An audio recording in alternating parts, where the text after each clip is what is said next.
Coming to you live from the palatial studios of PBJ Productions. Welcome to Patrick and BJ Talk Real Estate, where we talk about life, the universe, and everything as it relates to real estate. Hey everybody, it's BJ. And Patrick. And we're back talking all things real estate. Thank you for joining us today. If you haven't, please take a minute, subscribe to the channel. Just helps us get the word out there and talk about, so everybody can know what we're talking about. Absolutely, yeah. And today's topic, we're going to be covering the most asked buyer questions. Yeah. And so these are, I did track down these questions, and they were both through Google and also through Realtor.ca. So these are the most common, most often asked questions of Right. buyers. Okay. Yeah. Yeah, so let's get started. That first question is, you got your house on the market, buyers are going to be looking at it. The buyer might ask, why can the seller reject my offer? So you found a house that you like, Yeah. you make an offer, it could have different details, you get to negotiate the price. Sure. But why could they reject the offer? Well, there can be a number of reasons, but let's pick a few kind of common ones I think that we see. Perhaps you need to sell your own home, so you need to do it subject to the sale of your home, Okay. right? So if there's some kind of condition, let's say, that the seller doesn't think Doesn't agree with. yeah, it's not a good fit for them. So it might be the sale of the home. Maybe you need longer for your conditions than they're prepared to give you. So maybe you need a financing condition of like 20 days. Right, because if they accept your offer with a 20-day condition for whatever reason, that essentially takes them off the market. No, they can't accept another offer. That's right, unless it's a backup Unless offer. it's a backup. Yeah. But then they still have that process of getting through that first offer. Right. Yeah. And really, so we understand too, you're going to see, I think we see less of backup offers when we're in a buyer's market. Because why would I make a backup offer if there's other, properties that I can go and look at? Right. Typically, that would mean there's more inventory to choose from. That's right. And that sense of urgency, you might just feel like, as a buyer, oh, well, maybe I'll just wait to see what else comes out next week. Right. Yeah. The other thing that maybe they don't like your dates for closing and possession. Like they might be too short or too long. Yeah, either or. And I think the other one, and probably one of the biggest ones that we would see, is they don't like your price. That's probably the first one to start. I end with that because it's kind of the biggest one. Yeah, I think all of those elements of the offer typically are negotiable, but there could be at a point where Yeah. the price is too far apart from Yeah. like the expectations Yeah. of the seller, Yeah. or you just can't make the dates work because you already have like a commitment. Like the seller could have already had a commitment to another purchase or a Yes. move Right. somewhere else, where Yep. maybe it's cost prohibitive at that Yeah. point to accommodate the buyer's dates. Yeah. And, sometimes I think we can throw this out there is typically there's one of three responses that are going to happen if you was to your offer as the buyer. It's either going to be accepted, countered, or no response.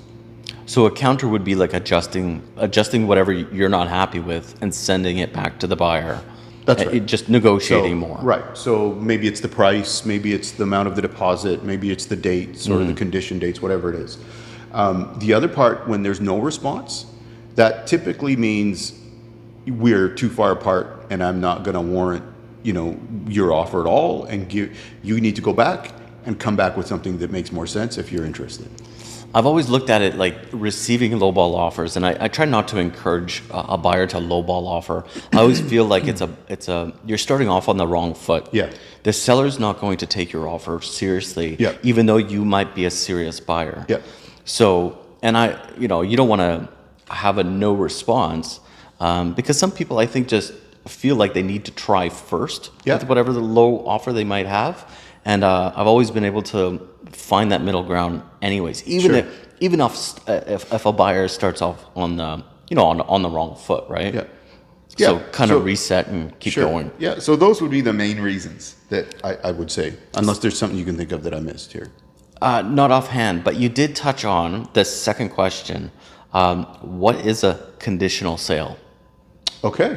So typically when we write an offer, we have certain conditions, and those conditions protect, well, they protect the seller as well, but typically they are to protect the buyer. So those conditions mean that the buyer, once the offer's been submitted to the bank, they know that they're approved for the mortgage amount.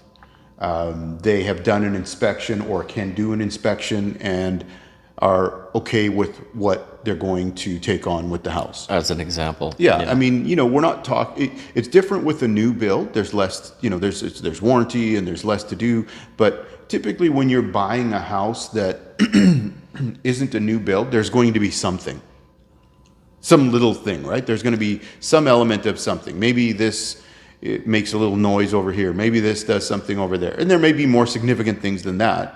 But the point is, the inspection is so that you, the buyer, know kind of what to expect. So based on the conditions, the buyer would be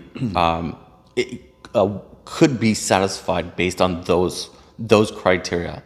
If it's financing, or if it's the condition of the building, or whatever else that client and the realtor deem necessary. Sure, yeah. And if we're talking about the standard conditions, then we have review of the title. So that's typically not something we do. If a client wants to review the title, we would pass that off to a lawyer. Typically, yes. I remember one time I had a client who we found something obscure on the title, and I said, I have no idea what that is. We should look it up and have a lawyer do the reference for it. And so it took the lawyer, 2 or 3 days, which is very unusual for him. And it's something really rare then. Yeah. So he called me. He said, you gave my support staff a real run on this one. And so this house was actually, I think it was built in 1918 or something like that. Okay. And he said, this condition on the title states that if your client strikes water, they have to share it with the municipality.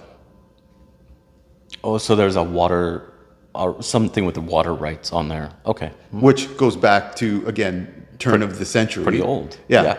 When they were still, doing all the work out there. And if you get water, you have to share it with the municipality. So. Okay, so that's an unusual thing to find on there. But the point is, we had a lawyer do that work to find that for us, because what you would want to make sure as a buyer is that you aren't walking into anything that it's like, oh, wait a minute, where did this come from? Right.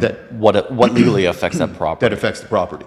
Yeah. Mm-hmm. So, and I think the other thing, condition-wise, that we typically. So hold on. So a title is in America they would call it a deed. Right. It would display who the owners are. That's right. What they're at.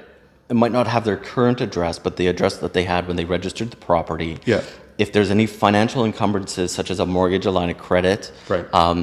If there's a court order against the property. Yeah. If the bank requires any conditions on there, like there's like a rental. There's a rental condition on there. Rental income, it has to go over to the bank. Right. If there's a easement or right of way, like from you onto the neighbor or the neighbor onto you. Yeah. So this is where all these legal notations. I'm not going to explain them all, but just to give you an idea, that's where those things would be found, is on the title. Yeah. Perfect. And then the other thing that we would see on there typically is the insurance.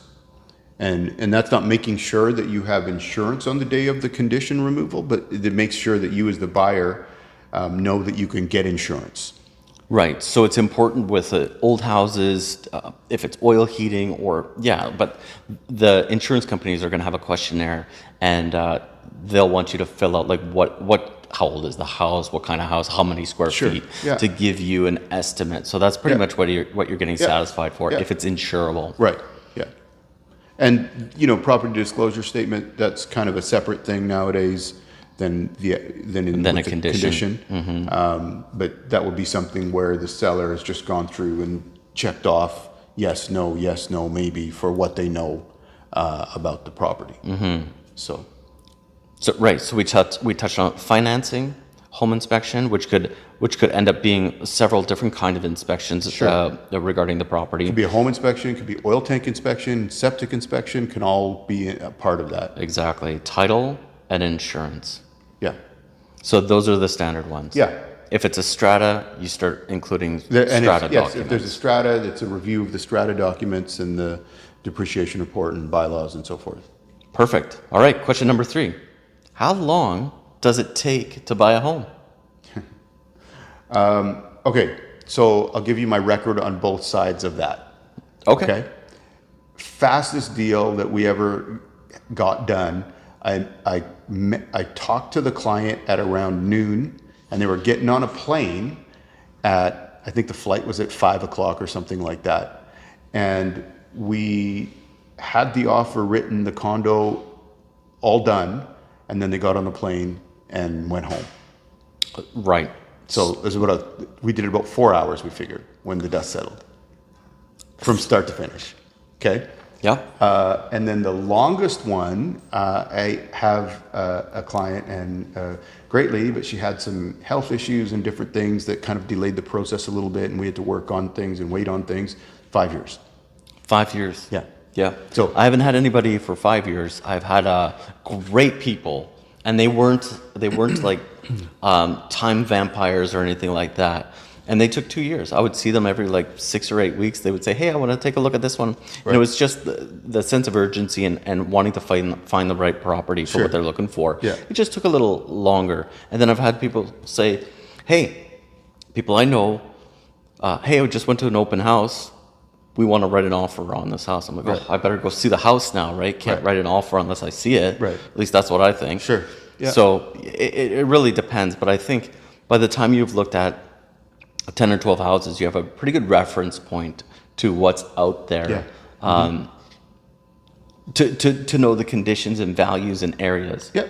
Yeah, that's what I think. It takes about 10 or 12 houses. Yeah. But it's been less. It's been like one house. You're like, "Oh, I've been to open houses and I know what I want." And they they already made their decision. Yeah. Or some people just take longer to decide. Yep. Yeah, and that's fine. So that wraps up our 3 questions. Okay, so those are the top 3 questions that buyers are asking, both between Google and Realtor, probably .com as well, and .ca kind of together. So thank you for joining us today. If you haven't, please take a minute, subscribe to the channel, like the video, just helps us get the word out, and we'll see you next time. Awesome. Catch you in the next video. See you.